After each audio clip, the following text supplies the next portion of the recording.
ఇదే అంశం గురించి మాట్లాడడానికి మా ప్రతినిధి బాబురావు కాకినాడ నుంచి లైవ్ లోకి వస్తారు. గుడ్ మార్నింగ్ బాబురావు చెప్పండి.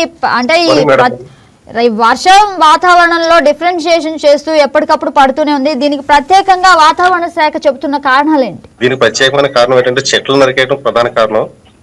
రెండోది పొల్యూషన్ ఎక్కువైపోవడం. దీనికి ప్రధానమైన కారణాలు ఇది. ఎక్కువగా ఈ వాతావరణ మార్పు వల్ల విద్యార్థులు, ఇటు రైతులు, రైతాంగం అంతా చాలా ఇబ్బంది పడుతున్నారు. బాబురావు, ఈ వాతావరణంలో మార్పుల వల్ల ఇంటర్ విద్యార్థులు అయితేనేమి ఎవరైతేనేమి ట్రావెల్ చేయడానికి కూడా ఇబ్బందులు ఎదురవుతున్నాయి. దీని గురించి ఏమంటారు? దీని ప్రధాన కారణం ఏంటంటే వాతావరణ మార్పులే ప్రధాన కారణం.